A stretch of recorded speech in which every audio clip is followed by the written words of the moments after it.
of Saraguru. Saraguro. Is this the Saraguro. plant that you can apply onto the stones Ah. to make them more moldable or easily to work with? And No, but that okay. is that's an interesting topic as well. But no, Saraguro is close to Cuenca in Ecuador. And Peter Frost, shout out to Peter Frost on his podcast IncaTalk.com. He has an amazing discussion about it, which is I think where I've learned about it for the first time. But so Rumicolca, we know where that is, the big gate by Piquiacta. Well, there is a quarry that is also called Rumicolca, but it's not right there. You have to go down the highway a little further. There's a community called Piña Pampa, and it's on the left. And this quarry, I have some pictures here. Let me cut over here. This quarry has stones, andesite stones that are just in the process of being cut. It's a huge quarry. This is all rubble. There's living quarters. I mean, look at that stone, just a perfect 90-degree angles. I have, this one is in the process of being split. Wow, look at This was a that. quarry. Yeah, and look at, here you go. Here's one with my hat on it. I mean, these are just ready to go, ready to be transported. So the stones for Sacsayhuamán like that, and look at this, in the process of being cut, where they would have, Wow. put the wood in there and wet it and split the stone. So this quarry is there, and it's amazing. Look at my poor dog, Sierra. She's so beautiful. But yeah, so that's those types of stones that are not limestone that are in Sacsayhuamán. They say, not me, but experts say they came from here. But to jump to the legend of Saraguro, this is Saraguro is about like 50 kilometers from Cuenca, Ecuador, and there was a legend that Huayna Capac, built 2 temples in Cusco. He deconstructed them and had the stones of one of them transported to Ecuador because that's where he was born. Huayna Capac, the father of Huáscar and Atahualpa, he was born in Tomebamba, which is now in Cuenca, Ecuador.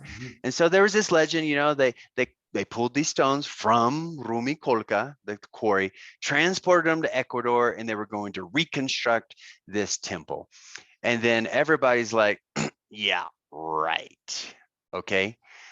Until an archaeologist, Dennis Ogburn, he started doing, stone has like a fingerprint. I mean, you put it under some laboratory tests and the spectrum of the contents and ingredients. I mean, you can definitively say where this stone came from. And so he started noticing some andesite and diorite stones in Ecuador. He had them tested, and they came from Rumicolca here in Cusco. And so the Unbelievable. legend is true We're talking about a scientifically. transfer of stones over thousands of kilometers. Yeah, it's over 3,000 kilometers, so like 1,800 miles. Through And either over either a rainforest or the mountains. the roughest terrain. I mean, Yeah. the roughest terrain. I'm going to share my screen. They would have did what is called the Great Inca Trail that goes from Cusco to Ecuador. And I mean, some of the over 5,000 meter passes, some of the roughest terrain in the world. And they drug these stones up there. And today, these stones are in the church. They're laying on the side of the road. They're in farms. They're just scattered. These stones are there, and they came from Cusco. Scientifically, it's proven. I think it was like in 2010, American archaeologist Dennis Ogburn. But the point is, why did we not see a reconstruction of this temple? Why didn't they put all the puzzle pieces back together like the plan? Well, back to the legend, which originally everybody thought was ridiculous. The legend was that they were carrying a big mantelpiece, and lightning struck it while they were carrying it. And then Huayna Capac said, "That's our sign. We're not doing this." So they stopped. But those stones are there. And the biggest one, get this, bro, the biggest one is 700 kilos. It's 3/4 of a ton. 700 It's kilos. amazing, Cody. It's absolutely amazing. I can't even wrap my head around it, man. So yeah, I mean, so we're talking about, we're amazed at the them transporting the stones from Rumikolka, the Sacsayhuamán, but that quarry has like a bigger story to tell. Those stones went to Ecuador. It's fascinating, brother. Thank you so much for sharing that. That's very important information, and I had never heard. I think it rings a bell now, but it's still something that doesn't get discussed very often, and it's one of Uh, the most incredible feats of architecture, just human ingenuity. You know. Yeah, I just got fascinated at some point with the quarries. I'm like, you're standing there at these constructions, when you're in Ollantaytambo, they say, oh, these six, red granite megalithic stones came from that mountain. So I'm like, well, let's go, you know, It's and so those incredible, that quarry quarries, too. Yeah, Kachikata, I'm so you grateful know, that Chad took me up there and we went to Intipunku, and just an unbelievable place, man. And yeah, Cachicata is an awesome, awesome site that I highly recommend people go to. There's no one there. I mean, it's just amazing how many people are in Ollantaytambo, and you go across the river on this amazing hike up to this quarry and there's nobody. I know. It's ridiculous. And when you're standing there, you're like, they carried these stones, and you can see the path where they drug them, and then the ramp on the backside up to the Sun Temple. And yeah, you saw that. Well, I don't even know how to call it a pyramid, like an illusion Oh, of a of pyramid. course. It's Yeah, yeah, amazing. it is And crazy. there's a lot of mysteries up there. You also see that circular thing. What do you call those, Cody? Do they have a certain name? They're like the big circular, it looks like a wheel. The, It's like a oh massive yeah. wheel. And then in the middle, there's like a little thing that's carved out. I'm guessing for grinding like maize or Hmm. something like that. Yeah. So again, everybody wants to be like, oh, the Incas didn't know the wheel, but look at this quarry, there's a wheel. Right. The experts, they say it's a colonial millstone. They would Okay. have had it, with horses grinding and pulling this big Right. stone. But yeah, I mean, it has an axle hole in the middle and is a perfectly Mhm. round stone. But they say it was a millstone from colonial times, because that's the thing. There's three big um, quarries that the chroniclers documented. Um, Sisikancha, which we talked about behind Sacsayhuamán, Rumikolka, which we talked about. And then the third one is in Huacoto. Huacoto is up by the pass, the mountain pass in between Cerro Picol and Pachatusan. It's right where the pilgrim's path from San Jeronimo goes up and over to San Salvador for Señor de Huanca. Um, uh, there's a quarry there in the community of Huacoto, but they're still using it today. They're still pulling stone out of there now. So these were ancient quarries that the Incas used for their benefit, and then they're still being used today because they're sources of these hard stones. You just can't get andesite and durite anywhere, you know. So They don't have that at the Pro Mart. no, no, no, Well, they they they didn't have ran the Pro out. Mart back then. So yeah. It's back ordered. Yeah, that's right. Fantastic, Cody. Well, we're running out of time, brother, but Okay. I wanted to finish up with a couple of things. Do you know if there are still some current projects going on for excavation at Sacsayhuamán? I know when I was there last time, I saw them doing kind of some work off to the left, kind of where that river goes down. Do you know of any current projects going on up there? That's a good question. I'm not really sure.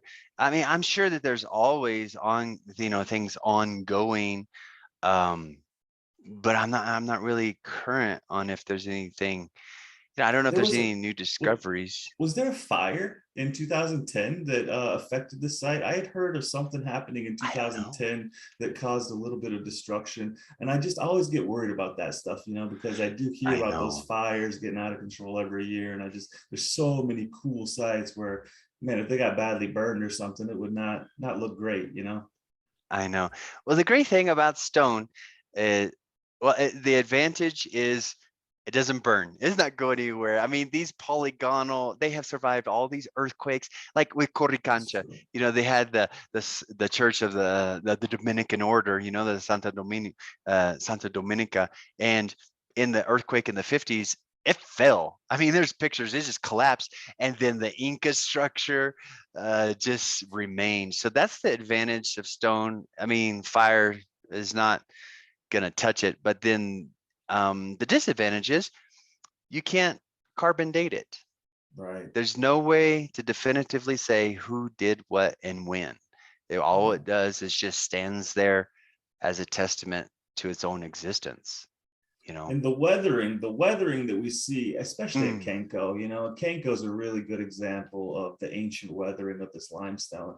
I mean, yeah. incorporated into the cutouts that are already there, you see the weathering. So that gives you an idea of how old it is, but there's really no possible way to date this stuff. So it's all Mm-mm. he said, she said. And I have a really hard tendency to believe that the last culture to arrive there kind of did everything. It's like, what about the people Mhm. before?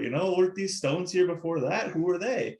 And For sure. this is where we get into what is it, the Kilke culture? Yeah, the Kilke. Hmm. Okay, because I know some people say that they might have been the original creators of Sacsayhuamán. That there's parts of it, but I don't There's know. some, they found Kilke pottery there for sure. Okay, okay, And again, back to my archaeologist friend, Oscar, he says that Kilke was not another pre-Incan culture, but it was actually proto-Inca. Like the okay, Quilques became the Incas. And so okay, the oldest known civilization that we know in the Cusco Valley was Marcavalle. Marcavalle, the only archaeological site that we have is now inside of the juvenile prison. So someday I think I'm going to be able to get in there and check it out. But Marcavalle is the oldest civilization that we know of in the Cusco Valley.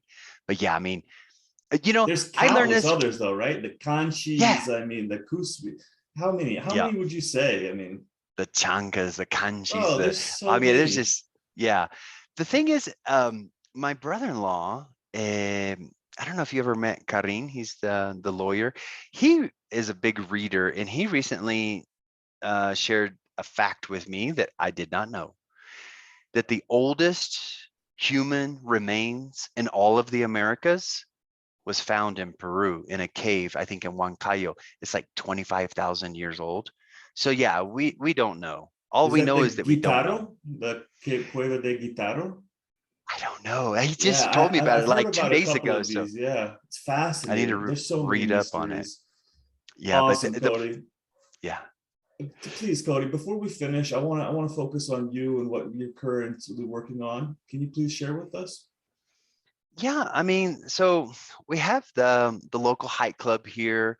It's just a free local hike club. We don't do anything to promote it, advertise it. I mean, we don't have any services that we charge for. It's just people that like to share good, solid information. My personal passion. I don't lead a lot of hikes. People are like, "Oh, when's your next hike?" And my question is always, "When's your next hike?" I don't lead a lot of hikes just because I'm doing a mapping project. There's over 3,000 archaeological sites in the Cusco region, Departamento de Cusco, and I'm going to spend my rest of my life finding them, mapping them, putting them together in a logical hike. It's like, okay, because they're in clusters, they're in complexes. So say, okay, in a day hike, you could hit these three, in a multi-day hike, you could hit these seven. So I'm trying to make hiking routes and so it's hard to lead people on hikes when you don't know exactly where you're going. And I recently bought a drone because sometimes I'm like, I know that there's a site up here somewhere. And then 2 days later, after hiking, you realize you're on the wrong mountain. It's not this one, it's that one. So I bought a drone just to be able to fly up there and like see that I'm heading the right direction. But yeah, that's what I do on my free time. I mean, we're administrators of an NGO, Pura Vida, and we help young women, to obtain higher education. What else? High club. We work day jobs, and I spend my free time just trying to find these archaeological sites. I go on my little 1981 Volkswagen Bug, or my little motor scooter, and with my dog, and I just try to find these sites, and it has such a goosebump feeling. I mean, I mean, I know I'm not discovering anything, but Why would I do this? Because the records, the information that's put out by the Ministry of Cultura is not reliable.